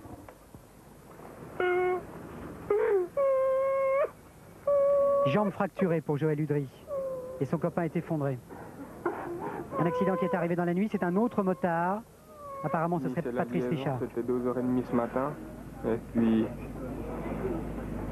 Joël est tombé en panne d'essence à 40 km de l'arrivée. Et il s'est arrêté, il a mis sa réserve, il est descendu de la moto. Et puis, il y a un motard qui s'est endormi et puis qui l'a shooté. Il a fait une chute, il s'est fait éjecter à 17 mètres. Et puis voilà. Bon, sa vie n'est pas en danger à Joël Udry, mais c'est vrai qu'il a une grave blessure à la jambe, une fracture ouverte de la jambe. Nous nous retrouvons ce matin au départ donc avec ces paysages typiques de la brousse et de la savane entre Tambacounda et Dakar. Il y avait une spéciale de plus de 340 km ce matin. Et dès le début, Stéphane Peter-Hansel, qui est parti en tête, a conservé facilement la tête de la course, poursuivi par Jordi Arcarons, mais Arcarons l'a avoué après, il a dit « Depuis que Peter-Hansel a accéléré depuis 3 jours, je suis incapable de suivre son rythme. Peter-Hansel était le meilleur cette année et c'est bien normal que Peter-Hansel gagne. » Le troisième, c'est Eddie Orioli, l'Italien. Lui, il est tombé carrément. Regardez son guidon à droite, il est tordu. Hubert Auriol, le patron du Dakar, qui accueille Stéphane Peter-Hansel. Je crois que pour moi, c'était la journée la plus longue parce que constamment j'ai eu peur de me perdre. Constamment, j'écoutais le moteur, voir s'il n'y avait pas de faiblesse. Et c'est vrai que lorsqu'on est en tête et on est si proche de l'arrivée, on craint à chaque instant le pire en fait. Donc il faut rester concentré quand même pour bien trouver la piste. Mais c'est vrai que c'était horriblement long, surtout les 100 derniers kilomètres. En plus, j'ai fait la spéciale tout seul, donc vraiment, c'est un peu embêtant et je suis content. C'était pas très bien parti, mais... Voilà, quand il dit la spéciale tout seul, il est beau le petit vélo. C'est en pensant évidemment à Thierry Magnaldi, qui pouvait éventuellement lui donner un coup de main. Vous savez que le règlement du Dakar, c'est simple, on a le droit d'être aidé par quelqu'un qui est en course. Donc Thierry Magnaldi qui est à côté de lui, éventuellement il peut lui donner un coup de main. Puis il pense aussi à David Castera, son coéquipier de chez Yamaha aussi. David est tombé, il a été rapatrié en France, il va mieux. Mais il était tout seul, Stéphane Peter-Hansel. Il avait vraiment la trouille pour son moteur, parce que jusqu'au dernier moment, un Dakar, ce n'est pas gagné. Donc c'est en fait la 4e victoire de Peter-Hansel. Il a gagné 2 Dakar, il a gagné le Cap, et cette année 4e victoire avec, pour la première fois, un bandana rouge autour du cou. Vous expliquez vendredi 13, justement, avant-hier. Il n'a pas retrouvé à Vesoul, dans sa maison avec ses enfants, Mélanie et Nicolas, il n'a pas retrouvé le bandana bleu qui lui permettait de gagner, entre guillemets, hein. C'était son fétiche. Il en a pris un rouge, il a gagné quand même. Bravo Stéphane. Classement moto définitif, Peter-Hansel, Arcarons, Orioli. Donc il y a un podium France, Espagne, Italie. Belle perf de Brucy, Jean avec la nouvelle Honda. Et bravo aussi à Patrick Siréjol, le premier privé français qui est 6e. Très bien, Gérard, merci beaucoup. Juste avant de découvrir le résumé auto, juste avant de décerner de beaux clins d'œil en ce dimanche 15 janvier, eh bien on va quand même vous montrer un petit peu Dakar au travers d'un reportage, puisque dans les grandes villes du Sénégal comme Dakar, le folklore est partout et notamment dans les transports en commun. Alors je vous invite tout de suite à monter à bord d'un car rapide pour une petite balade dans Dakar. Le Dakar, on va revenir, je pense que c'est quand même une réussite, cette 17e édition du Dakar. Mais tout d'abord, on explique là, parce qu'on a une caméra HF qui est de l'autre côté de l'hôtel, sur le podium. En fait, la course est terminée, mais les concurrents ne sont pas encore dans Dakar. Ils arrivent, il y a un regroupement à 50 km de Dakar, ils viennent en convoi, parce qu'on trouvait ça trop dangereux et c'était mieux que tout le monde arrive. C'est une tradition, le convoi dans Dakar. Donc ils sont en train d'arriver, ils sont sur la route. Et malheureusement, on n'a pas réussi à faire coller l'horaire pour qu'ils soient sur le plateau, mais ils arrivent. Mais par contre, ils seront là pour Stade 2 ce soir, parce que c'est une partie de Stade 2 se En direct, déroulera ici. Hein. Avec un triplex avec San Diego, parce que les régates ont commencé aujourd'hui. Riche actualité sportive. Durant toute cette émission, moi j'ai décidé de décerner des petits clins d'œil, des petits coups de chapeau. Alors messieurs, vous allez m'aider à les décerner, ces coups de chapeau. J'avais envie d'en décerner un d'abord à celui qui nous a certainement offert, à mes yeux, le plus fantastique show. C'est l'Autrichien Kini Gallner. Et on a des images. Vous êtes d'accord, pas d'accord? Ah oui, moi je suis entièrement d'accord. Il a été, moi je le connaissais depuis longtemps parce que c'est un crossman. Mais là, au niveau africain, il a gagné le rallye des Pharaons. On pouvait croire que ça y est, qu'il avait peut-être gagné un peu sans opposition, mais il a prouvé qu'il avait assimilé la piste et il a été un ton au-dessus. Il a gagné, je ne sais plus combien de spéciales. 6-7, je crois qu'il a vraiment montré que c'était le patron sur la piste. Jusqu'à présent, on disait ça de Stéphane Peter-Hansel. Et là, je crois qu'il y a un nouveau patron. Ça ne peut que nous réserver des batailles fabuleuses pour la suite. Et c'est aussi la grosse nouveauté, c'est l'arrivée des monocylindres modernes. Cette KTM qui a été étudiée et vraiment améliorée pour être performante sur la piste annonce une nouvelle génération de motos. Et je crois que tous les motards s'en réjouiront parce que c'est une moto légère et performante. Et quand on voit ce que Kini en fait, c'est fantastique. Il a fait un spectacle exceptionnel, Kini Gallner. Regardez, 140 km/h, il lâche une main, tranquille, sur un plateau de sable dur. Et en plus, il était disponible, sympathique, toujours à l'écoute, au bivouac qui passait de stand en stand, c'est-à-dire il allait voir les Cagiva, il allait voir Yamaha, il allait voir tout le monde pour parler avec eux. Il a été très présent et il lui est arrivé le pépin vraiment épouvantable, c'est qu'au 13e, à 13 km de l'arrivée, le vendredi 13, hein. Son moteur a rendu l'âme. Alors, la moto n'a jamais été volée, hein. J'ai dit ça sur la foi d'une information que j'avais pas eu le temps de contrôler parce qu'on était en direct. La moto a disparu un moment et on a eu peur qu'elle ait été volée. Elle a été égarée, en fait. C'est la fédération guinéenne qui l'avait récupérée. Oui, justement pour la mettre en sécurité pour pas qu'elle disparaisse. Ils avaient fait très bien leur boulot, les Guinéens, au contraire, et il l'a récupéré, Kini Gallner, grand monsieur cette année sur le Dakar. Nous, on a essayé d'être objectifs, mais n'empêche que moi, j'avais un chouchou, quelqu'un que j'adore, parce que je pense que c'est un grand monsieur et un grand pilote, c'est Harry Vatanen, et je crois aussi que c'est le grand perdant de ce Dakar, non? Et on a des images. Oui, c'est le grand perdant d'abord parce que ça nous fait très plaisir que Harry revienne. Moi, ça avait une petite connotation particulière parce que son coéquipier, Gilles Picard, était mon ancien coéquipier, et je crois que c'est ce qui leur arrive vraiment, c'est très dur cette année. Harry faisait une course d'équipe parfaite, il roulait derrière l'Arctique, il en a fallu d'une dune qui a défoncé l'avant. Derrière, malheureusement, il y a une erreur d'une note ou une mauvaise appréciation d'une note qui les a fait abandonner. Et puis, grand monsieur, parce que l'autre soir, on l'avait dans l'émission juste après son abandon, il a dit c'est pas de la faute de la voiture, c'est de ma faute. Oui, je crois que c'est le professionnalisme qui a pris le dessus et je crois que ce qui est bien, c'est que l'équipage existait et Harry a montré que dans un abandon, on est solidaire et c'est pas la faute de l'un ou de l'autre, c'est l'équipage qui abandonne et jamais il a fait peser la responsabilité de son abandon sur Gilles ou Gilles sur celui d'Harry. Et je crois qu'il donne une grande leçon de sport à tout le monde parce qu'ils en avaient gros sur la patate. Christophe Pietri, qui est le caméraman qui a travaillé pour ASO pendant ce Dakar, a passé une partie de la soirée avec Vatanen au moment où il avait explosé le radiateur. Ils étaient sur la dune ensemble. Harry lui a demandé de ne pas faire tourner sa caméra. Il s'est retourné vers Christophe Pietri et lui a dit « C'est pas croyable, moi ce qui le plus me choque, c'est ce que vont penser ma femme et mes enfants après cette histoire. » Qui est quand même une réflexion d'un très grand champion et d'un très grand cœur. Il pensait d'abord à sa femme et ses enfants, non pas à cause de l'accident, mais simplement parce qu'il s'était planté et que le Dakar c'était fini pour lui, quoi. Perdu, comme il dit. Voilà. Et puis il y a aussi un autre grand monsieur qui, alors nous a mis un sérieux coup de jeune. Il a 81 printemps et à ma connaissance. Hubert Auriol. et à ma connaissance, Marcel Hugny, il est en arrivage là sur Dakar, non? Oui, il est en arrivage et c'est vraiment sympa parce que il avait tenu à faire la fête avant de partir dans mon restaurant Le Pont de Suresnes, ce que je trouvais très touchant parce qu'il n'y avait pas de raison.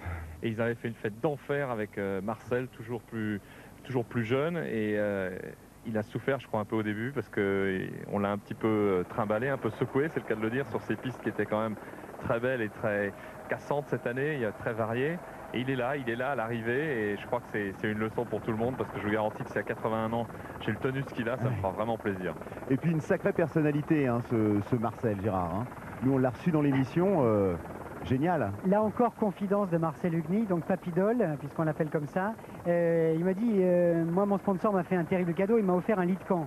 Et c'est épouvantable parce que pendant des années sur le Dakar, je dormais par terre et c'était mon bonheur.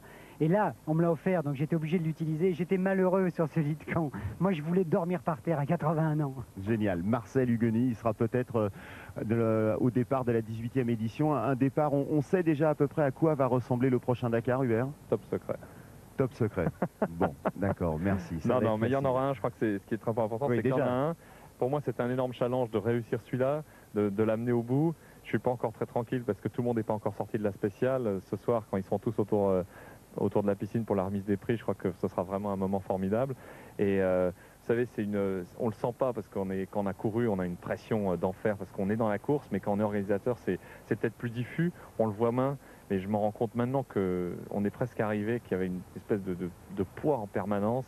Et j'ai qu'une envie, c'est d'en organiser un autre et plein d'autres courses parce que on a vraiment envie des trucs qui sont sympas. Exceptionnels, hein. Pascal, la semaine dernière, oui, au bout de 8 jours, on a fait le bilan avec Hubert Auriol, le nouveau patron du Dakar, et c'est vrai qu'il avait eu droit au Dakar d'or, 100%, tout le monde au bivouac à Zouérat lui a décerné un Dakar d'or pour l'organisation, pour la façon dont il était à l'écoute des concurrents. Il y a quand même un tout petit reproche, Hubert, là, c'est au cours de ces 2 derniers jours, des étapes peut-être un petit peu trop longues en Guinée et au Sénégal, dû à la fatigue essentiellement des motards. Ils ont beaucoup souffert, vous qui connaissez bien évidemment le sort des motards. Oui. Ils sont arrivés exténués hier soir. Est-ce que ce n'était pas trop long? C'est vrai que c'était peut-être un peu long, mais on a pris personne en traite. On avait annoncé que la fin serait difficile, que ça montait, que les difficultés montaient, qu'il y aurait une étape marathon le dernier jour. Le problème, c'est qu'on a eu 3 jours de vent de sable, que le Maroc a été peut-être un petit peu plus dur que ce qu'on avait prévu. Et donc, quand ils ont attaqué à partir de Zouérat, en fait, ils étaient déjà éprouvés et la fatigue s'est accumulée à partir de ce moment-là. Mais vous savez, je crois qu'il n'y a de belles choses que des choses difficiles. Et ce qui me faisait vraiment plaisir, c'est ce matin, après la nuit qu'ils ont pu vivre pour certains, le sourire et la lueur qu'ils avaient dans les yeux, c'était vraiment magnifique. Et les motards m'ont ému, c'est terrible. Et alors justement, cette dernière étape, elle a été longue et difficile ou pas pour les autos, Gérard? La toute dernière de ce matin, là. Oui, celle dont on va parler maintenant. Là. Avec Thierry Blanco. Oui. Il est là, Thierry? Non, il est toujours pas là. Donc on n'a pas encore les images. Non, d'accord. Surtout celle d'hier. Ah, si, ça y est, on a les images. On n'a pas Thierry Blanco, on a Gérard. On va les commenter ensemble peut-être. Allons-y. Oui, tout à fait. Départ ce matin, donc. Tambacounda, direction Mbaké pour la spéciale. Avec... dans l'ordre des départs de la veille, comme d'habitude, c'est-à-dire Citroën, un petit peu de bois, un petit peu de mal à la reconnaître. Ce qui est certain, c'est que de toute façon, Pierre Lartigue ce matin avait décidé de ne pas trop appuyer sur l'accélérateur. Ça c'est Bruno Sabi qui va remporter la spéciale avec sa Mitsubishi, sans arrêt, un jour l'un sur l'autre. Les Mitsu ont été au top et ont eu des problèmes. Et la confidence de Ulrike Bremer, qui est le patron des Mitsu, disant mes voitures sont trop jeunes cette année. On a eu trop peu de temps entre les grands rallyes du printemps et du milieu de saison pour vraiment les mettre au point, pour mettre au point ces prototypes. Ça c'est la crevaison de Pierre Lartigue, je crois. Hein. Crevaison, oui, de Pierre Lartigue. Parce qu'il a fait vivre un suspense à ses fans jusqu'au bout, puisqu'on était tenus informés heure par heure, et en fait ils ont décidé le roulement et ils ont fait un final à 3. Ils ont fait un final à 3 et ils sont arrivés à 3. Ça nous a mis un beau bazar sur la ligne d'arrivée, mais c'était sympa de les voir ensemble. Je crois que Guy Fréclin n'était pas le dernier. Et ça a été la course d'équipe, chacun a eu sa chance depuis le départ? Oui, absolument. On est partis tous avec la même voiture, les mêmes consignes. Donc moi j'ai géré différemment ma course que les autres pilotes. Et ça a marché, tant mieux. C'était un coup de poker à faire. Et je suis vraiment content. Le Dakar n'est plus très... Ah ben non, c'est juste à côté. Voilà, ensuite... oui, je prends le relais d'Hubert. Vous les avez vu arriver aussi. C'est la course pour la télévision. Ouais. Et puis aujourd'hui, on a décidé de prendre du plaisir. Et moi, j'ai fait 2 aujourd'hui. Donc, comme Bruno Sabi, apparemment... On est venu là avec une voiture totalement nouvelle, beaucoup ne la voyaient pas à l'arrivée, nous-mêmes on était sceptiques, on a bien travaillé, en tout cas c'est une bonne séance d'essai et on sait que pour l'avenir maintenant on a une voiture compétitive, je crois que c'est ça essentiel, parce que quand on est parti dans Dakar, on voulait seulement être que compétitif, je crois qu'on l'a été puisqu'on termine 2e, et en plus un tir groupé des Mitsubishi, qui, je préciserai d'ailleurs que c'est grâce à ça, je crois qu'à cause de ces équipes soudées qu'on arrive à faire ces résultats. Eh ben, il n'y a plus qu'à espérer, mon cher Hubert, que l'année prochaine, les 3 Mitsubishi nous fassent la même arrivée que les 3 rouges, Comme ça, on aura un Dakar encore plus équilibré pour les années à venir. Enfin, plus équilibré en tout cas, parce qu'il était déjà beaucoup cette année. Mais il y a eu une telle démonstration de puissance de la part de l'écurie rouge, votre ex-écurie, que je crois qu'il n'y avait pas grand-chose à faire. Enfin, moi, je trouve qu'il y a eu une belle bagarre quand même au début. Hein. Oui, il y a une belle bagarre. J'étais très déçu après la brisure, la rupture de la rotule de Bruno Sabi. Parce qu'on espérait vraiment que tout se jouerait sur la dernière étape.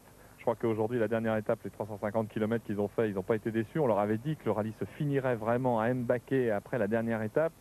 Ils ont cherché aujourd'hui, ils ont jardiné pas mal, comme on dit dans le milieu. Ils ont cherché les pistes, ils se sont battus. Et si aujourd'hui ça s'était joué, ça aurait été très chaud. Et en tout cas, ils ont dit vraiment, alors toi, jusqu'au dernier kilomètre, tu nous en as fait baver. Mais en fait, c'est un beau compliment pour vous, en fait, hein, c'est ça? Ils l'ont même baptisé d'ailleurs, parce que vous savez, tous les hors-pistes que Hubert a fait faire depuis le début, ce sont désormais des hors-pistes Hubert Auriol. Voilà. D'accord, très bien. Comme ça a peut-être rappeler le classement du jour. Le classement du jour et le classement définitif. Bah oui, le classement du jour, Sabi Series gagne la spéciale devant Shinozuka et Magne. Servia et Puig terminent 3e, Pierre Lartigue 4e, Salonen 5e et Jean-Pierre Fontenay et Bruno Musmara 6e. Mais au classement général, ça ne change pas. Dans l'ordre, si vous avez joué Lartigue, Sabi et Shinozuka, vous avez gagné le droit de revenir l'année prochaine. C'était le TRC 95. Thierry Blanco, merci beaucoup. Je vous en prie, merci d'être arrivé comme ça. Oui, je reprends l'hélicoptère, je repars tout de suite. Vous repartez pour le journal du Dakar. Séquence ventilateur. 20h35. Entre-temps, il y aura Gérard Rolls qui va venir nous rejoindre et on va continuer de décerner des clins d'œil. Alors nous, les motards, on adore. Les autos, on adore. Mais alors les téléspectateurs, il y a une catégorie que les gens qui regardent la télé adorent, ce sont les camions, Hubert. Ils font rêver, les camions. Ils font rêver parce que je crois que c'est vraiment une des choses qui a fait le Dakar. Il y a les voitures au départ, et puis on a rajouté devant les motos et derrière les camions. Et depuis, les camions se sont perfectionnés, les chauffeurs de camions et les marques qui construisent les camions se sont pris au jeu. Et je crois que c'est vraiment des images. Les camions ralentis, c'est quelque chose qu'on n'a pas l'habitude de voir surtout. Alors il y a un moment où il n'y a plus rien à dire, il suffit de regarder. En plus, dans les étapes de dunes qu'on a pu voir, ça donne un spectacle sublime aussi. Et puis ce que j'ai remarqué moi aussi, c'est la solidarité entre les concurrents. Et je trouvais qu'ils étaient un petit peu les Saint-Bernard du désert, hein, c'est-à-dire qu'ils tractaient les voitures qui étaient dans la galère. Il y a une chose qui est sûre, c'est qu'il n'y a pas de Dakar sans camion. Et donc c'est très important que les camions soient là. Et je crois que ce soir, il faut vraiment avoir une petite pensée pour toute l'écurie Kamaz qui a donc perdu la première place le dernier jour. Et je crois qu'aujourd'hui, le team manager de Kamaz, M. Yakoubov, est très déçu. On en a longuement parlé hier soir et je crois qu'ils vont revenir parce que je lui ai dit, et c'est bien de gagner 12 spéciales sur 14, mais ce qu'il faut, c'est gagner la 14e. Alors rentrez chez vous et dites à tout le monde que la prochaine prochaine, vous essaierez de gagner la 14e. Et puis en matière de camions, nous on a une petite pensée aussi pour quelqu'un qu'on a permis aux téléspectateurs de découvrir dimanche dernier, c'est Ombline de Clermont-Tonnerre. C'était la seule femme à bord d'un camion dans le Dakar. C'est amusant parce que ce matin, elle est arrivée, elle était complètement désespérée au départ à Tambacounda parce qu'elle m'a dit, moi je pars pas, j'ai plus de pneus. On n'a plus de pneus, on n'a plus de roue de secours. Et on s'est débrouillé, on lui a donné un des pneus d'un camion de TSO et ils ont pu repartir ce matin pour finir le Dakar. Autre chose aussi, Gérard, un autre clin d'œil que je voulais absolument décerner sur ce Dakar, parce que je pense que le Dakar serait moins bien s'il n'était pas là, c'est l'opération Désert Propre. Parce que ces gens-là, eh bien, ils ont décidé, c'est une société en fait qui a décidé ça, en fait de laisser le désert, on voit des images tout de suite, de laisser le désert aussi propre qu'on l'a trouvé, c'est-à-dire que chaque jour en fait ils sont avec des petites motos à 4 roues et ils remplissent d'énormes sacs de plastique comme ça de tous les détritus que peuvent laisser eh bien, les centaines et centaines de personnes. Le bivouac, c'est sûr qu'il y a toute une infrastructure sur le bivouac et il faut bien ravitailler. Le bivouac c'est environ 1200 personnes qui se déplacent. Et il faut laisser les endroits aussi propres qu'on les a trouvés. Et on a fait une chasse terrible au début pour que les gens prennent le réflexe de faire 3 pas de plus pour mettre une canette de limonade ou un papier dans une poubelle. Même chose pour les roadbooks, même chose pour tout ce que vous pouvez utiliser de consommable. Et on a essayé de les laisser au maximum aux gens sur place pour qu'il y ait un tri, surtout dans les ordures, entre les choses qui peuvent servir, je dis les ordures, je ne devrais pas dire, mais dans les déchets, entre les choses les détritus, et ça a vraiment très bien marché. Ils ont réussi sur le terrain, ils ont réussi à créer le réflexe. Ce matin, je me suis arrêté dans un petit village à Thiel, en pleine brousse, et on a donné nos rations aux villageois qui étaient là, et je voyais les villageois jeter quelque chose. Et moi, j'ai couru pour aller chercher le truc, pour pas le laisser même dans le village, pour pas laisser le truc, parce qu'il y a le réflexe désert propre, parce que c'est vrai que c'est sympa, et c'est vrai qu'on nous en parle dans le courant de l'année en disant, c'est bien joli d'aller s'amuser en Afrique, de créer une compétition là-bas. Qu'est-ce que vous faites pour laisser le pays comme il est ?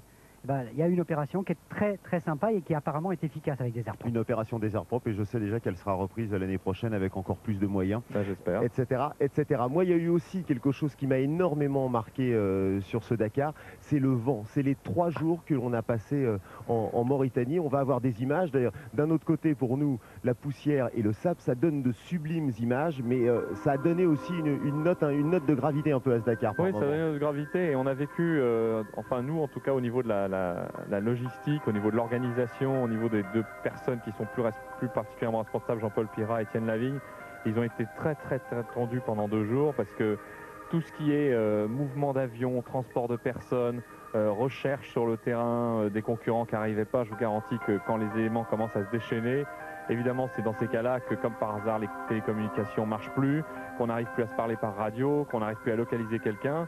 Et si ça fait des images sublimes, à gérer sur la course, c'est assez difficile. Oui, l'atterrissage des avions, les télécommunications, même nous, ça nous a posé quelques problèmes. Et puis ça a énormément fatigué les organismes, ce que vous expliquiez tout à l'heure. Oui, parce que c'est usant, je veux dire, c'est comme vivre une tempête sur un bateau, c'est usant, on s'en rend pas compte, mais c'est une pression continue. Et à la sortie, eh ben, je crois que ça a joué un peu contre nous sur la fin du parcours, qui était sublime. Je crois que les concurrents sont unanimes pour le dire. Mais ils arrivaient, c'est vrai, fatigués et donc ils ont trouvé ça très dur.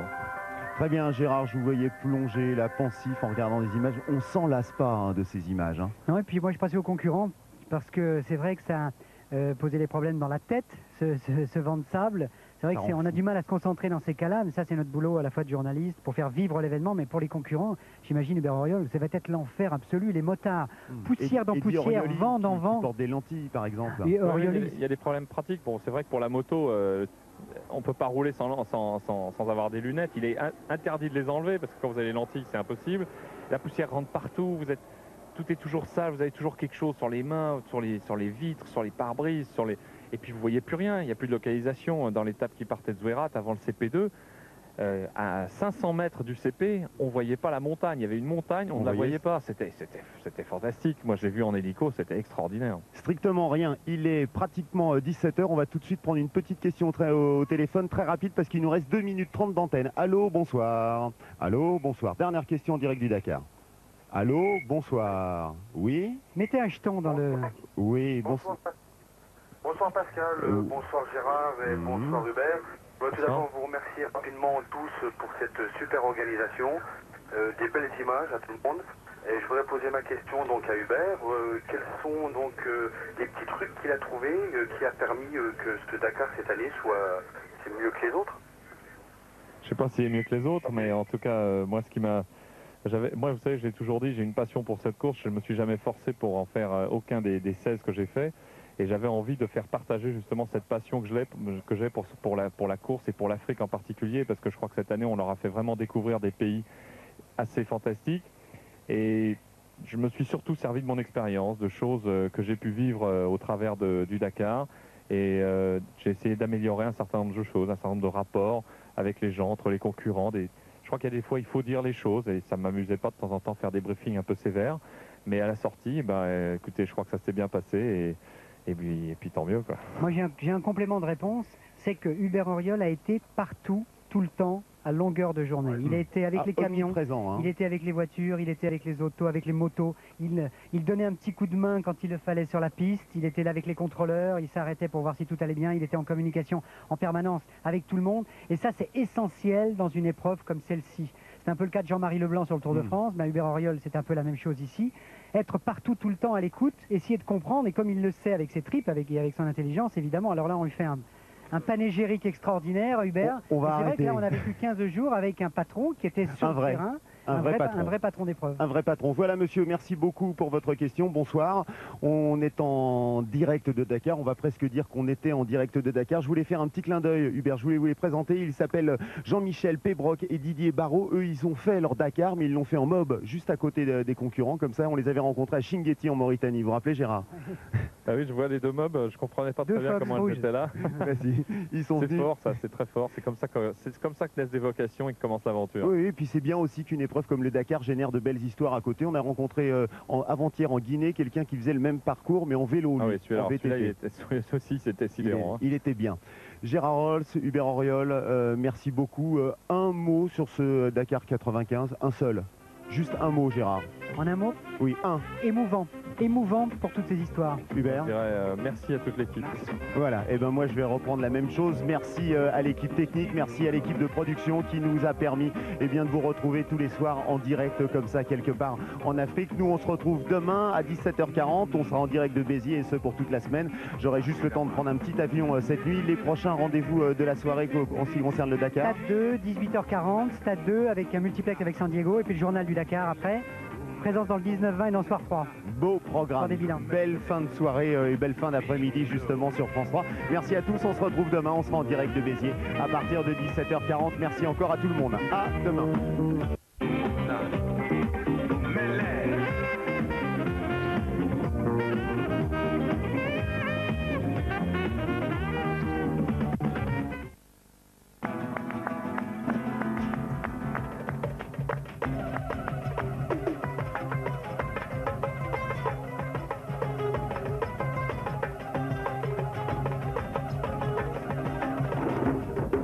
France 3, avec Total. Et le journal Aujourd'hui vous a présenté Une pêche d'enfer.